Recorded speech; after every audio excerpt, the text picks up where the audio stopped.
Doctor साहब की ये क्वेश्चन है, डिस्क्राइब ईसीजी फाइंडिंग्स और what is the diagnosis posterior fascicular VT. Who will agree, who will disagree?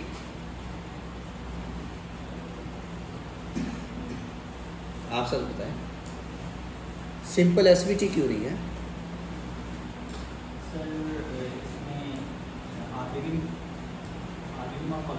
So he is starting from V1, okay? So it's not RBB. At least you have to find out, okay, is it small r, small s and big R, RSR pattern, or there is QR pattern, ठीक है ना? तो जो आप right bundle branch block कह रहे हैं, it's a right bundle branch morphology. The next question is narrow complex और a wide complex? Narrow complex, ठीक है। तो कैसे पता है कि ये नैरो कम्प्लेक्स है या नैरोइश वाइडिश है? नैरोइश वाइडिश लग रहा है। ओके, तो आपका ये जूम हो जाएगा? हो जाएगा। मैं I am just discussing about the lead V1। हाँ ठीक है जी, lead V1। So here if you just look at, there is hard to appreciate a small R, no it's a QR like pattern. हाँ, तो जो आपका है small R S R pattern, तो फिर हम कहेंगे okay it's a right bundle branch morphology wide beach tachycardia. लेकिन वाइट बीच के लिए आपने QRS ड्यूरेशन को देखना है, फिर आपने वेंट्रिकुलर रेट को देखना है, ठीक है। तो QRS ड्यूरेशन बताएं किस लीड में आपसे अप्रिशिएट हो रहा है कि ओके सर QRS ड्यूरेशन इतना है, इसमें हो रहा है, इसमें हो रहा है। ओके, कितनी है डॉक्टर साहब? 3 स्मॉल बॉक्सेस से थोड़ा 3 सा कम स्मॉल है। बॉक्सेस हैं। ओके, आप लोग इसको एग्री करेंगे कि 3 स्मॉल बॉक्सेस हैं? थोड़ा सा कम है, थोड़ा सा कम है, कितना है? 2.5 110 स्मॉल है? बॉक्सेस तक। 110 है? यस 110। 110 120। तो आप इसको ऐसे कहें कि it's a narrow complex regular tachycardia with a QRS width of 110 to 120 milliseconds with a ventricular rate of what? Almost 170 beats per minute. Okay, तो अब आपका जो डिफरेंशियल डायग्नोसिस है, कभी भी इसको फेसिकुलर बीटी नहीं कहेंगे, वो एंड पे हम बात करेंगे। एग्जाम में आपने फेसिकुलर बीटी क्या दिया तो आप फार गया। एग्जाम में फेसिकुलर बीटी कैसे आएगा? वो relatively monomorphic type right bundle आएगा, क्लासिकल लेफ्ट एक्सिस होगा, वीए डिसोसिएशन होगी और फ्यूजन कैप्चर बीट्स होगी।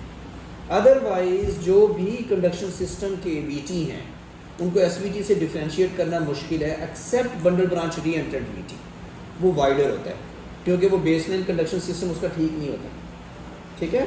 अदरवाइज जो कंडक्शन सिस्टम के बीटी होंगे, upper septal VT, right fascicular VT, anterior fascicular VT, posterior fascicular VT, वो सब 110 to 120 मिलीसेकंड्स में होंगे, इसमें कोई क्वेश्चन नहीं। लेकिन एग्जाम में ये ज्यादती है कि आप SVT 20 का स्ट्रॉन्ग डिफरेंशियल अनटिल अनलेस कि SVT में 1 to 1 होगा, लेकिन अगर आपको वीए डिसोसिएशन मिले, फ्यूजन कैप्चर बीट्स मिले और या आपको बाद में दिखाएं अच्छा इसको तो मेमोरी साइन आ रहा है, तो वो VT वाली बात हो जाएगी, ठीक है।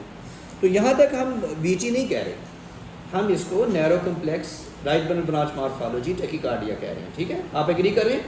ओके, तो यहाँ पे हम इसका सिर्फ डिफरेंशियल डायग्नोसिस दे सकते हैं। तो डिफरेंशियल डायग्नोसिस को नैरो करने के लिए आप क्या क्या चीज़ देखना चाहेंगे जी? एक्सिस डिफरेंशियल डायग्नोसिस का मतलब ये है कि हम वाइट बीच होता है तो हम एक्सिस, फ्यूजन, कैप्चर, वीए डिसोसिएशन करते हैं। नैरो का मतलब ये है कि सिर्फ आप पी वेव को देखने की कोशिश करें, only P wave, hidden P wave को देखें, उसमें एटीएल फ्लटर भी आउट होगा, एटीएल टैकी भी आउट होगा, लॉन्ग आरपी भी आउट होगा, शॉर्ट आरपी भी आउट होगा, ठीक है। तो हिडन पी वेव कहीं पे आपको मिल रही है और उसका कोई रिलेशनशिप है? एक यहाँ पे फॉल कर रही है, जो यहाँ पे भी है। अच्छा, तो यहाँ पे अब आपके पास एग्जाम में स्ट्रेस है, आपके पास बहुत कम टाइम है, ठीक है। तो आप कौन सी लीड में पी वेव देखेंगे? इतनी लीड्स में देखना तो समटाइम मुश्किल होता है,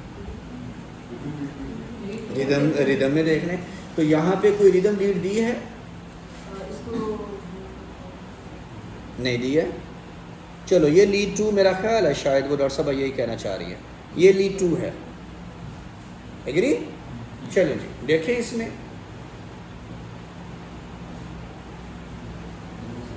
यहाँ पे नोचिंग है, एक यहाँ पे है, वेरी एक यहाँ पे जो डॉक्टर साहब ने, मैं सिर्फ एक चीज़ के ऊपर कन्विंस हूँ कि ये जो आपको टी वेव के ऊपर नॉच नज़र आ रही है, ये वाली नज़र आ रही है, यहाँ पे डिस्टल पार्ट पे है। डॉक्टर साहब आप कंफर्टेबल नहीं लग रहे मुझे, आपको वहाँ पे तो यहाँ पे अगर देखें तो you can appreciate some sort of notching or hidden P wave at the descending part of T wave, agree, here at the ascending part, agree. तो अगर ये हम चीज़ को पी वेव कह रहे हैं तो एटलीस्ट इट्स हार्ड टू से ओके कि यहाँ पे एसोसिएशन है या डिसोसिएशन है।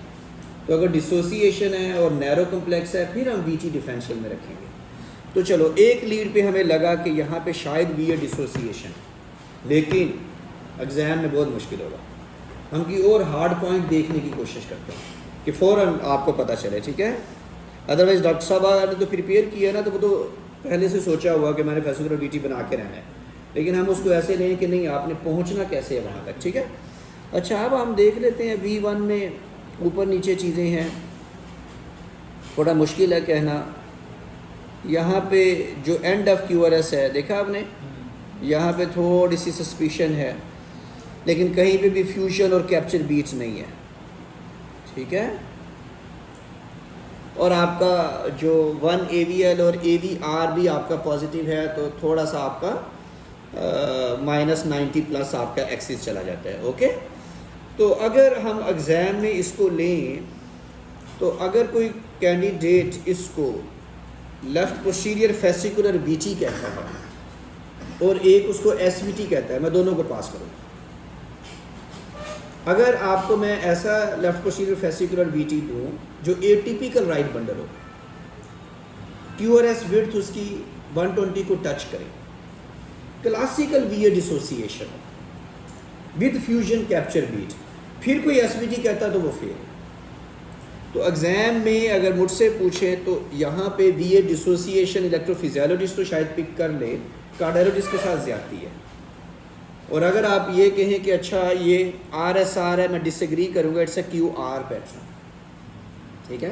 तो इसलिए आप अगर ये कहें कि सर ये हमारा MCQs नहीं सॉल्व हुआ, तो मेरे हिसाब से जो जिसने भी इसको फ्रेम किया हुआ है तो वो कार्डियोलॉजिस्ट के लिए फेसिकुलर बीटी कम होता है, तो इसलिए उसकी हॉलमार्क चीज़ें देनी चाहिए, ठीक है। हमारे लिए ये होगा, अच्छा बहुत सारे पेशेंट्स हम भी SVT के लिए लेके गए, अंदर फेसिकुलर बीटी निकला, तो फेसिकुलर बीटी 1-to-1 भी हो सकता है। 1-to-1 फेसिकुलर बीटी हो तो वो इलेक्ट्रोफिजियोलॉजिस्ट की फील्ड में आता है।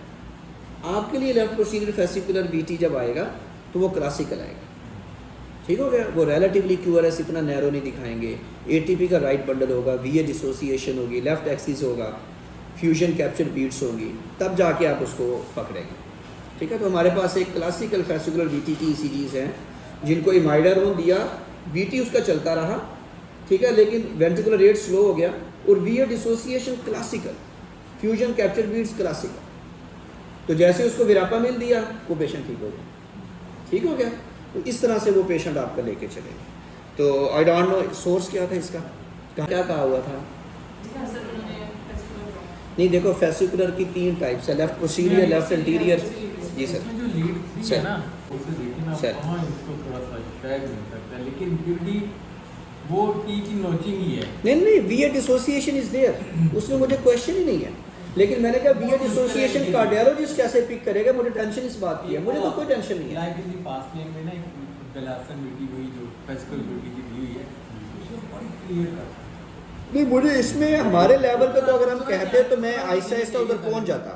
सर इस तरह की हमको देनी चाहिए जो लाइक इन द पास्ट लेन। तो मेरा ये था कि आप लोगों का कोशिश करें कि ये उस तरह से आप लिखें, लेकिन अच्छा इसमें से हम एक शॉर्टकट ये फिर हम कंक्लूड कर लेते हैं कि जो SVT में अगर सटल सी और है, S है, R है, तो V1 में एग्ज़ाम में जब भी आपको RSR मिले, एग्ज़ाम में जब भी आपको RSR V1 में मिले और QRS ड्यूरेशन 110-120 हो, तो बस आइंदा से फेसिकुलर बीटी डिफरेंशियल में रख लें। चलो ये हम कंक्लूड कर लेते हैं इस ECG से। आइंदा फ्यूचर के लिए जब भी आप अपनी इमरजेंसी में या कोई आपको कोई ECG शेयर करे और आपको नैरो कम्प्लेक्स SVT लग रहा है, सीधा SVT कहने से पहले V1 से स्टार्ट करना।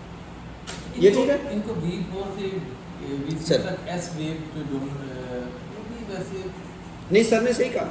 अच्छा अगला पार्ट, सर ये कह रहे हैं कि एक पेपर पब्लिश हुआ था, उन्होंने कहा कि typical right bundle branch morphology versus rate right bundle branch morphology in left posterior fascicular VT, तो उसको कैसे डिफरेंशिएट करेंगे? तो वो ये कहती हैं, इसको कहते हैं आर एस रेशो। आर कितने स्मॉल बॉक्सेस है 3 ऐसे ही है, या 2 होगा, 2 स्मॉल बॉक्सेस है। एस कितना है 5।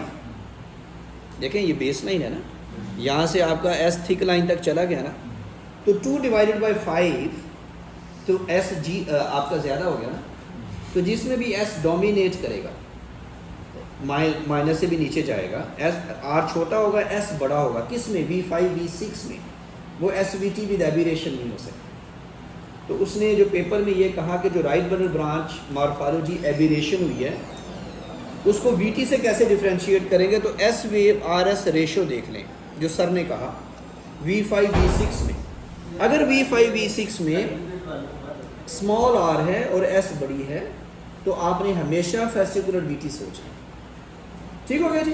तो हमने CCG से टेक होम मैसेज ये लिया कि V1 small R S R या आर बड़ी एस है बराबर है, या मोनोफेजिक आर वेव है, लेकिन R S ratio less than 1 है V5 V6 में, मीन आर स्मॉल एस बिगर है, तो आपने फेसिकुलर VT डिफरेंशियल में रखा है। इसमें कोई क्वेश्चन?